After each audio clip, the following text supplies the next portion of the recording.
የሚጠሩ አካል ናቸው። አብ አይደለም ኢየሱስ ክርስቶስ አባቱ ነው ብለው ይናገራሉ። አምላክ ደግሞ ተወልዷልን ብለው ወፊ ነፍሲል ወቅት እንዲሁ ይናገራሉ። ታቸዋል የተወለደ አምላክ ብለው ኢየሱስ ክርስቶስ ይናገራሉ። አላህ ይሄንን ነገራቸው። እኔ አልወለድኩም አልተወለድኩም፣ ይሄ የፍጡር ባህሪ ነው እንጂ የፈጣሪ ባህሪ በፍጹም እርሱ ለዘላለም ያለ የነበረ ለዘላለም የሚኖር ነው። አዲስ ማንነት ከጊዜ በኋላ የሚቀየር ባህሪ የለውም። እርሱ መለኮት ብቻ ነው። በመለኮትነቱ ላይ ሰውነት የለበትም። ከጊዜ በኋላ ሰው ሆኖ መጣ ላ አምላክ አይለዋወጥም። መጽሐፍ ቅዱስም ላይ ራሱ ብሉይ ኪዳን ላይ ምን አለ? አነ ረቡ ላ አተገየር ይላል። እኔ አምላክ ነኝ አልለዋወጥም በፍጹም አለ። በቃ ዘላለም መለኮት ብቻ ነው። በመለኮትነቱ ላይ አምላክ ሆኖ ሰውም ነው ተብሎ የሚገለጽ አይደለም አምላክ። እና ምን አላቸው? አልወለደም አልተወለደም በላቸዋል። መጨረሻ ላይ ምን አለ? ወለም የኩን ለሁ ኩፍወን አሐድ፣ ለእርሱ አንድም እንኳን አቻ ቢጤ የሉትም አለ። ለምን ይሄን አለ? ለዚያ ለአንዱ አምላክ ሌላ ሁለት አካሎች አሉ የእርሱ አቻዎችና ቢጤዎች ብለው የሚያምኑ አካሎች ስለሆኑ ማን ማን ናቸው? ወልድና መንፈስ ቅዱስ ብለው የሚያምናቸው። በፍጹም ለእርሱ አቻና ቢጤ የለውም፣ ማንም አጋር የለውም። ይሄ ቁርአን ቃል ለዚህ ነው ነቢያችን ሰለላሁ ዐለይሂ ወሰለም ሱረት አልኢኽላስ ተዕዲሉ ሱሉስ አልቁርአን አሉ። ይቺ ሱረት አልኢኽላስ የቁርአንን 1/3 ትመዝናለች አሉ። ለምን? ሊአነሃ ተተከለም ዐኒላሂ ዐዘ ወጀል፣ ስለ አላህ ስለምታወራ ስለ አላህ ስለምትናገር። ይህን ይመስላል። ይህ ነው የነቢያት አምላክ። እርሱ አንድ ነው፣ በአንድነቱ ላይ ሁለትነት ሶስትነት የለበትም። እርሱ ዘላለም ህያው ነው፣ በህያውነቱ ላይ ቦትነት የለበትም። እርሱ አምላክ ነው፣ በመለኮትነቱ ላይ ሰውነት የለበትም። እርሱ ጌታ ነው፣ በጌትነቱ ላይ ባርነት የለበትም። እርሱ ኃያል አሸናፊ ነው፣ በአሸናፊነቱ ላይ ተሸናፊነት የለበትም። ማንም ፍጡር መጥቶ የሚገድለው የሚሰቅለው የሚቀብረው አይደለም። እርሱ በሞትም ላይ በሰው ላይ በመላእክ ላይ በሁሉ ላይ ስልጣን ያለው ነው። ያሻውን ሁሉ የሚያደርግ የሆነ አምላክ ነው እና ይህ ነው ሀዛ ሁወል ኢስላም። ይህ ነው ኢስላም። ነቢያቶች ወደዚህ ነው የጠሩ። ሌላው ነገር ኢስላም ነቢያቶች ቀደምት ነቢያት ሁሉ የሰበኩት ሃይማኖት ነው። እንዳለ ከላይ እስከታች ሙሉ ማስረጃዎችን ብታዩ ነቢያት ስማቸው የተጠቀሰ ሙስሊሞችን እንደሆኑ ተገልጿል። አብርሃምን እንውሰድ። ታላቁ አብርሃም የኢስሐቅ አባት የእስማኤል አባት ማ ካነ ኢብራሂሙ የሁድያን ወላ ነስራንያን ወላኪን ካነ ሐኒፈን ሙስሊማ ወለም የኩን ሚነል ሙሽሪኪን ይላል። የሚገርማቸው አሁንም አይሁዶችና ክርስቲያኖች የመካ ካህዲያኖች በዚህ ጉዳይ ሄደው ነቢዩ ሙሐመድን ሰለላሁ ዐለይሂ ወሰለም ጠይቀው የወረደ የሆነ የቁርአን አንቀጽ ነው።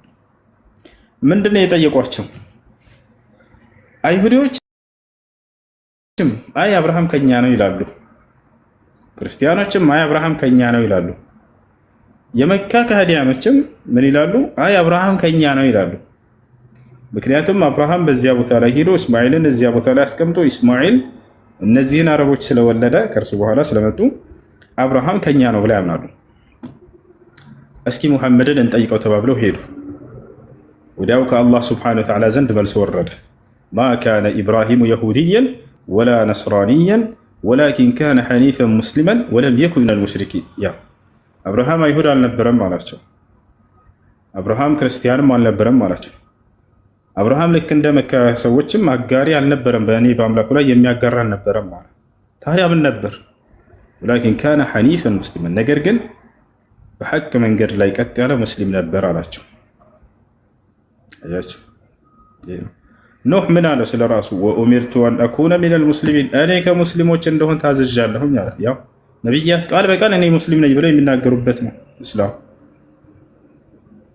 ምናልባት መጽሐፍ ቅዱስ ላይ ከኦሪት ዘፍጥረት እስከ ራዕይ ድረስ ብትሄዱ አንድ ነቢይ እኔ ክርስቲያን ነኝ ያለ በፍጹም ልታመጣ ትችሉ የለም። አንድ ነቢይ እኔ ክርስቲያን ነኝ ያለ የለም።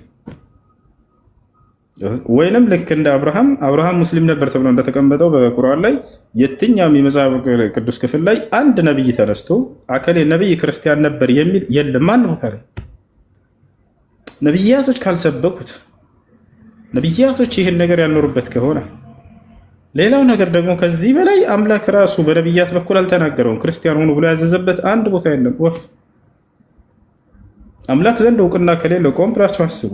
ነቢያት ካልሰበኩት ይሄን ነገር፣ ነቢያቶች ይሄ እምነታቸው ነበር ተብሎ ካልተገለጸ እንዴት ነው ነገ ከአምላክ ፊት በምትቆም ጊዜ በድፍረት ይሄን እምነት እዚህ እምነት ላይ ነበርኩ ብለህ ልትናገር የምትችለው? እኛ ሲው ቃል በቃል አምላክ አላህ አደራ ሙስሊሞች ሁኑ ብሎ ሲያዘን እናያለን። ወላ ተሞቱና ኢላ ወአንቱ ሙስሊሙን አላ፣ አደራ ሙስሊሞች ሆናችሁ እንጂ እንዳትሞቱ ይለናል ቃል በቃል። ወረዲቱ ለኩም ልኢስላም ዲና ይላል። እስልምናን ሃይማኖት ብቻ ወደድኩላችሁ እያለ ይናገራል። በሌላ ቦታ ላይ ምን ይላል? ኢነ ዲነ ዒንደላሂ ልኢስላም ይላል። ከእኔ ከአላህ ዘንድ ቀጥተኛው ሃይማኖት ኢስላም ነው አለ። የቱ ጋር ነው እግዚአብሔር ክርስቲያን ሆኖ ብላ ያዘዘው? የለም ወፍ መጽሐፍ ቅዱስ ላይ ከእኔ ዘንድ ተወዳጅ ሃይማኖት ክርስትና ነው። አይደል ተውት። እና ክርስትና የሚለውን ቃል ሰርች አድርጉ፣ ወላሂ አታገኙት። ክርስትና ብላችሁ ጻፉ፣ የለም መጽሐፍ ቅዱስ ላይ። እና ይሄን ይመስላል ኢስላም ባጭሩ። አምላክ በነቢያት በኩል ለሰው ሁሉ የደነገገው ብቸኛው መለኮታዊ ሃይማኖት ነው። በዚህ ላይ ኑሩ ብሎ አዞናል። በዚህ ላይ ለኖረ ሰው በቀጣዩ ዓለም ቃል ገብቶልናል። ምን እንደሚያደርግ ወደ ገነት እንደሚያስገባ ቃል በቃል አላህ ሙስሊም ከሆናችሁ ወገነት ትገባላችሁ እያለ ይናገራል። አለዚነ አመኑ ቢአያቲና ወካኑ ሙስሊሚን እድኹሉል ጀና። ሱረቱ ዙኽሩፍ ላይ ምን አለ? እነዚያ ሙስሊም የሆኑትን ገነትን ግቡ ነው የምላቸው በቀጥታ እያለ ይናገራል። ይሄ ትልቅ ረፍት ይሄ ነው። በቃ ላከ እንዳዘዘህ አይተህ ነው አያየህ ባይ ነው። በቀጣዩ ዓለም ወዴት እንደምትሄድ ነግሮሃል ራሱ አለቀ። እና ይህ ነው ነቢያቶችም ልጆቻቸውን ትውልዶቻቸውን አደራ ሙስሊም ሁኑ ሲሉ እናያለን። ያዕቆብን እንውሰድ። ወያዕቆብ ያ በንየ ኢነላህ አስጠፋ ለኩም ዲነ ፈላ ተሙቱነ ኢላ ወአንቱም ሙስሊሙን። ያዕቆብ ለልጆቹ ምን አላቸው? አደራ ልጆቼ ሙስሊሞች ሁናችሁ እንጂ እንዳትሞቱ በሌላ መንገድ ላይ አላቸው ይላል። ታዲያ ልጆቹስ ምን አሉ? አም ኩንቱም ሹሃዳአ ኢዝ ሐደረ ያዕቆብ አልመውት ኢዝ ቃለ ሊበኒህ ማ ተዕቡዱነ ሚን በዕዲ ቃሉ ነዕቡዱ ኢላሀከ ወኢላሀ አባኢከ ኢብራሂመ ወኢስማዒል ወኢስሐቅ ኢላሀን ዋሂደን ወነሕኑ ለሁ ሙስሊሙን። ያ አንዱን አምላክ ብቻ እናመልካለን እኛም ለእርሱ ሙስሊሞች ነን፣ ለእርሱ ታዛዦች ነን አሉ ይላል። ማን? የያዕቆብ ልጆች። ዮሴፍ የዮሴፍ ምዕራፍ የሚላለ በቁርአን ላይ ዮሴፍ ራሱ ምን ይላል? ተወፈኒ ሙስሊመን ወአልሒቅኒ ቢሷሊሒን አለ። አደራ አምላክ አላህ ሙስሊም አድርገህ ግደለኝ አለ። ያው ነቢያቶች በትክክል ቃል በቃል እምነታቸውን የገለጹበት ብቸኛው መለኮታዊ መጽሐፍ ቁርአን ብቻ ነው። እኔ ሙስሊም ነኝ እያለ ነቢይ ይናገርበታል።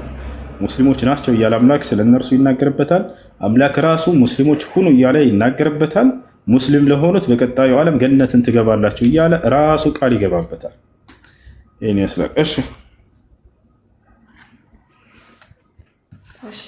አሁን መሰለህ ይሰማል ድምጼ? ያው ይሰማል።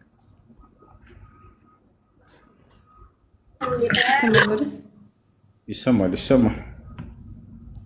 እሺ እኔ አሁን ማወቅ የምፈልገውን ነገር መጠየቅ ያለብኝን ጠይቄ ማወቅ ያለብኝን ነገር አውቄያለሁኝና ሻሃዳ ለመያዝ ነው የፈለኩት። እሺ የምለውን ቃል አብረሽ እየተከተልሽ ነው።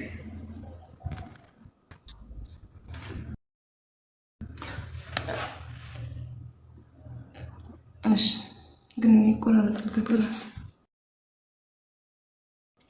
አሽሃዱ